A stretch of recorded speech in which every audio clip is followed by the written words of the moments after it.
what your vision is about your entire business and where you're at today. That's awesome.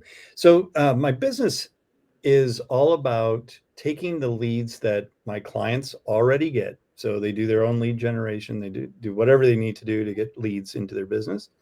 I help them convert those leads into paying clients. Okay. And so there's two ways that we do that. First, you can't have a sales conversation unless the person is sitting in front of you. True. So setting those appointments. So I have a full appointment setting service that we set appointments. And then you have those appointments, but maybe you're not closing as many as you should be closing. Yeah. And so I do sales coaching to help improve the conversion. And I promise that most of my clients will get double, if not more, of their sales conversions by working with me in the first 3 to 6 months. Wow. Well, I definitely like that. And speaking as a real estate business owner, I'm like, that's the world we want to live in. Yes, yes. Yeah. So Taking a close. What's your close rate right now? Do you know? I don't have numbers on it right now because I often don't even think about it when I come on here. If I do, Tom, my mind is all shot for the rest of the day. Totally But get it's that. in the last year, I believe I had at least 6 or 7 closings. And these, I also own I conduct a seminar, a buyer seminar. So a lot of them come from there. So we've already made that connection. Now it's the conversion. And I say all of that is because I have a great understanding of what you're talking about. Yes. Yeah. And you know how hard it is to get people in that room anyway.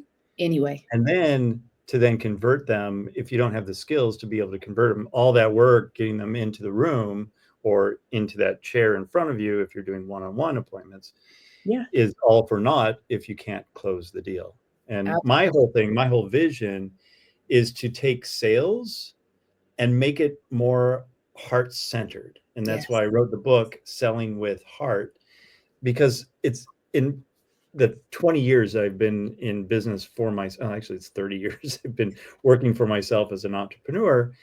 Sales was always such a struggle for me.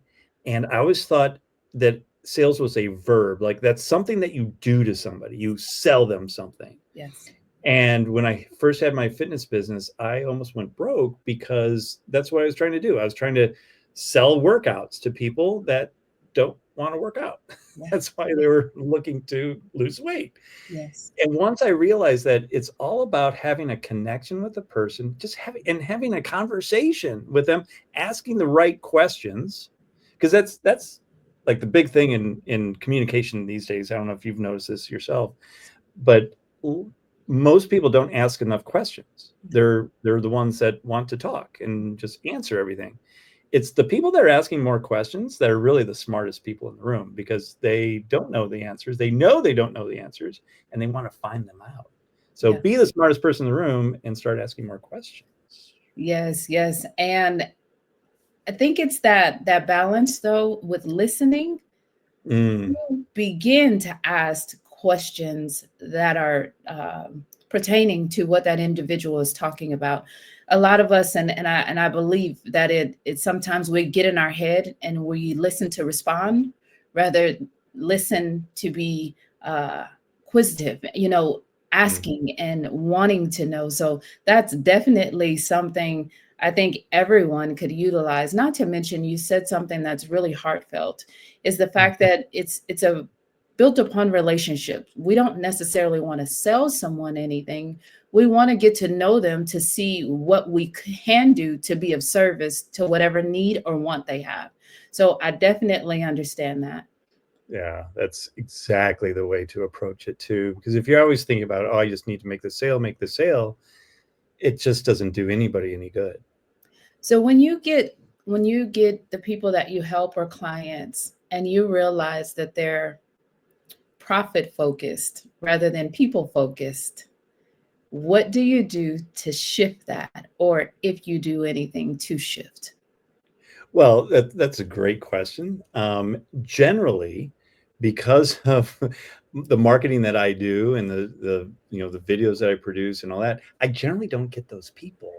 They opt out Yes. anyway because they're like, "Oh, heart center, I don't want to do that. That sounds stupid." Which I've gotten those comments on social media before. I just like, yeah, right. Yeah, it's not for you. Delete. Yes, yes, yes. So I generally don't get those, but if I do, it's really about asking again, going back to the questions. It's Yeah, asking that particular person I'm coaching, asking them the questions about what's driving the profit.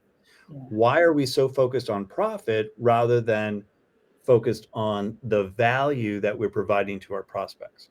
yeah. And once we have that conversation, generally it's not really a profit focus. They're just in scarcity mindset Yes. and needing to make some sales because the business isn't doing great. Yeah, yeah. And for anybody that's only closing like 10 to 20%, especially in the health and fitness and health and wellness arena, if they're closing like 20%, 30% or less, the business is in real trouble. And I can see that the scarcity mindset starting to hone in and Gosh.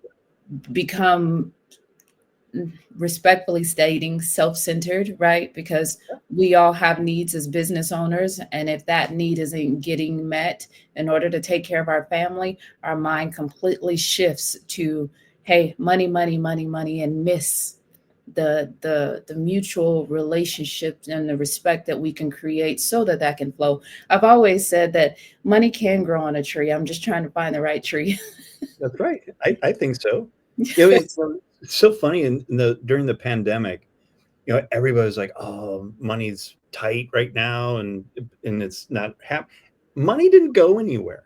No. It was the same amount of money in the whole world. It just wasn't moving. Yeah. It's that movement of money that makes the economy go around. It's not printing more dollars or yen or whatever, pesos, or euros or pounds. It's moving that money, spending the money in a smart way. Of course, you don't want to be frivolous about it, but moving that money around is going to get out of the scarcity mindset and get to abundance mindset a Yeah. lot easier. And that's the shift that I've had to make over the years as well.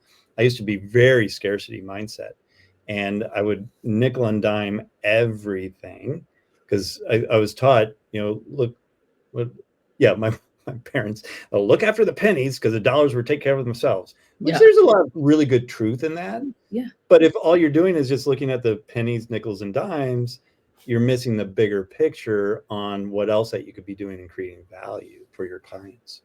Yeah. Yeah. That makes, pun intended, that makes sense.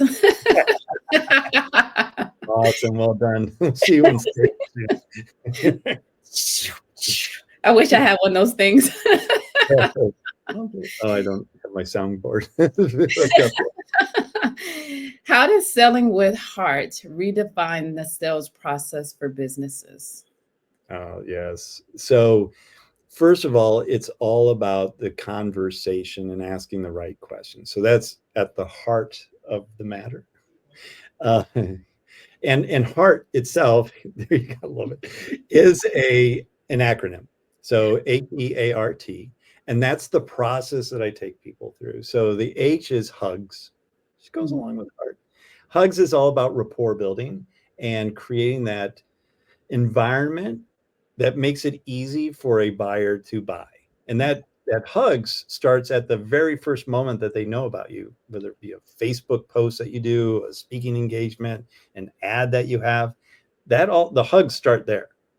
And then go all the way to the sales conversation. At the very first part is where you want to put them at ease so that you are able to have a good conversation with them. Yeah, yeah, yeah. The E in heart is engage. So that's getting them to talk, ask questions, get them to respond to those questions. The A is ask. And this is, I flipped the script on ask. So it's not you asking the prospect to join your program, it's your prospect asking you to Oh, join. okay. And when you do the first part of the sales process the right way, it will become a lot more easier or a lot easier to have those prospects ask you for the sale, which is a nice shift to happen. Yes, yes. And then the R and the T are what happened after the sale. R is referral. I know as a realtor, you are really good at asking for referrals, aren't you? And that's one thing that a lot of business owners fail to do is ask for referrals in a good way and Yes. at the appropriate time. Right after you make the sale is not the appropriate time to ask for a referral. It's once they've gotten some results. And then Mm. the T is testimonials. Referrals and testimonials go hand in hand and help your marketing and the rest of the sales process go so much easier. You get a referral, you know they're going to buy unless you screw up everything else. Testimonials get to know you based on somebody that they saw that looks like them, sounds like them, has the same problems as them, get results because of you. Yeah. Now that person's going, hey, the common here is Jovanka, so I want to hire her for what I wanted, that solution that I'm looking for. Yes. Yes.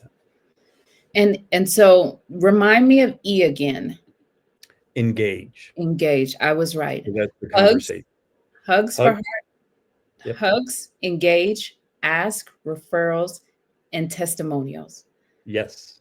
I love it. And I think that my most favorite part, as I smiled from ear to ear, was hugs, right? Because you have to come with open arms, right? And that's the part that you're open to receiving whatever, if I may say, the universe has for you, right? And then as they come closer to you, because you're choosing to invite someone in, your arms begin to circle around them, right? And that shows a thought of protection, right? And security. That whatever I've said to you to bring you a little bit closer in allows me to protect you and tell you that my service is for you and not, and not just for the money piece to it. And then once you grab and they come a lot closer to you, you're now completely engaged in trust and honesty. And at that moment, they're probably going to say, why are we hugging, right? Where did this lead us to? And at that point, you now have the H, the E, and the A because you were open enough to receive whatever the universe has for you. So yes, I took that to a whole different level, but I love truly it. love it. I love it. That's great. Wow. Can you write the second version of my book then? I mean, when you truly, I love people, Tom, and you have to love Yeah. people to do exactly what you do and more so than what I do, right? And of course, Yep. there is profit in everything, and that's the goal, is to make money. But without the person, there is no profit. And without purpose, Exactly. there is neither one of those. And so for you to create an acronym that's so big, right? Because without the heart, you can't, there's not much that could happen. Like, Tom, yeah. I was an organ, tissue, and eye coordinator when I moved to San Antonio, Texas. So I have wow. some thoughts about hearts and what it's like to give and revive someone else. So I'm totally on a whole different level. I won't take the Love it. show though, but I'm glad you led me there. Yes. I love it. Yeah. How did you get started? Well, it came out of pain, right? So when I first, I've been an entrepreneur for 30 years, but the first really big business that I did without any safety net was my fitness business that I started in Houston, Texas, in 2008, the height of the housing crisis, which was a great time to start a new business. Right. And I learned very quickly that I wasn't going to grow. I wasn't going to stay in business unless I learned how to sell at a high level, because the way I was doing it now then when I first started was awful. I was maybe closing one person out of 10, so 10% close rate. Once I dove deep into sales, got a coach, understood the psychology of sales, human psychology of making decisions, read tons of books on sales and marketing and psychology, that people make decisions, and specifically the sales decision and the buying decision, because of emotions. Yes. And when you come to any conversation with heart versus head, That's where all the emotions are. They're in your heart. Yeah. And once I learned just how to have a real heartfelt conversation with people, ask the right questions in the right order, and Yes. then present my solution that addresses their exact problems, Mhm. I took that 10% close rate and turned it into a 90% close rate Oh, I in love a it. matter of like 3 months. It became a joke with one of my coworkers.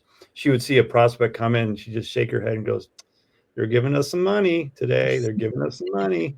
We've got another client signing up," even before they started talking to me. Yeah. And sure enough, 2 seconds, or not 2 seconds, but like 20 minutes later, I'd be walking out to the printer to grab the contract, and she goes, "Yep, knew it."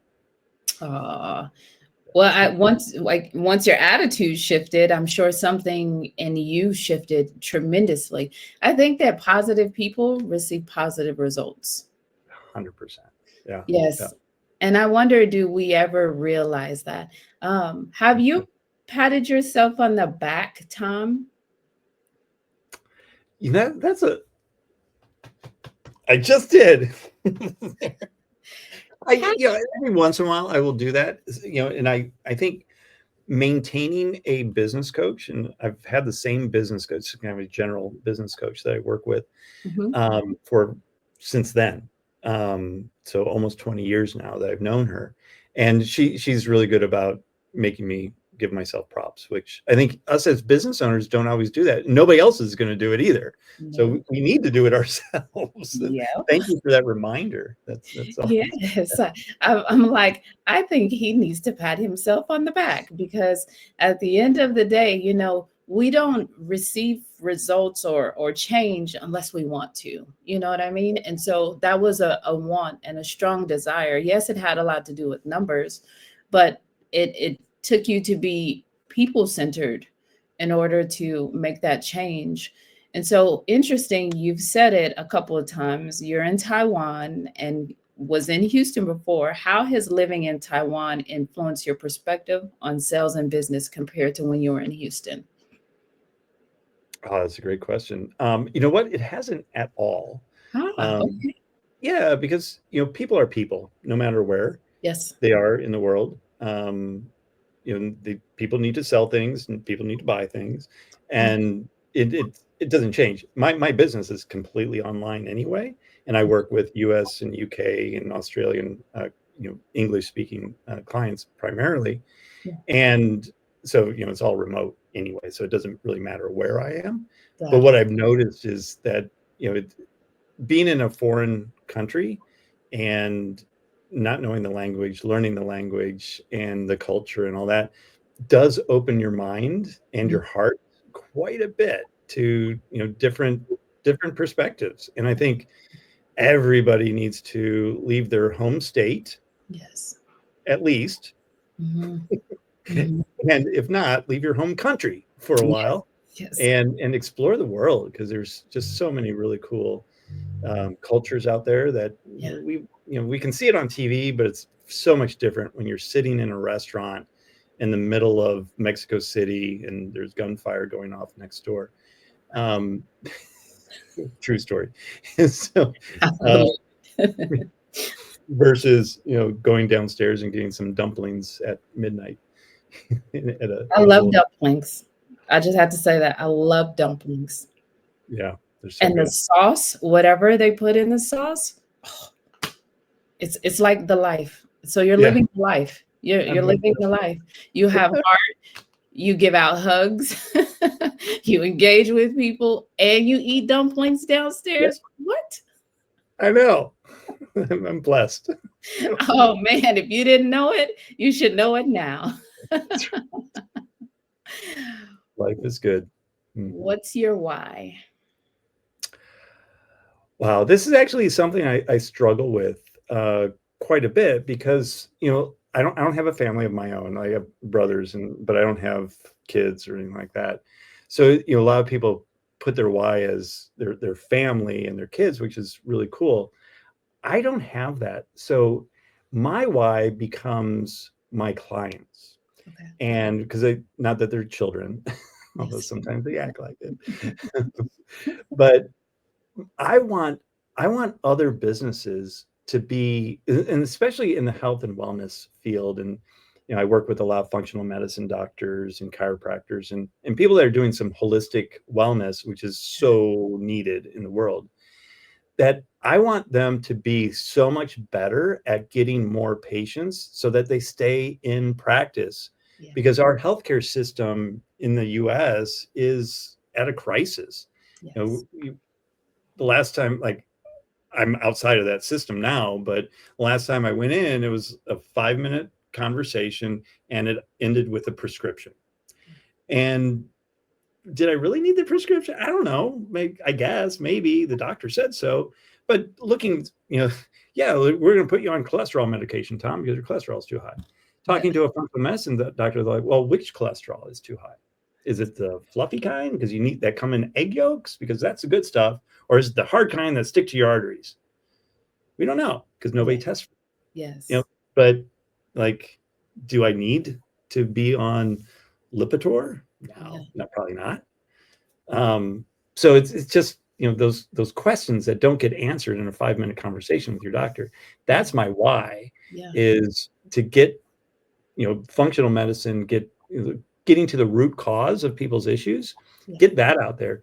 Don't have another medication created for some symptom that doesn't need fixing. Thank you for being here today. I'm really happy that you tuned in to Vision Pros Live. I'm looking forward to seeing your reactions as these episodes continue to move forward. This is going to get more and more fun. We'll have more and more engagement as well. We'll invite people to participate in the show. And thank you for giving us your time and attention. Have an excellent time building out your vision and becoming a Vision Pro yourself.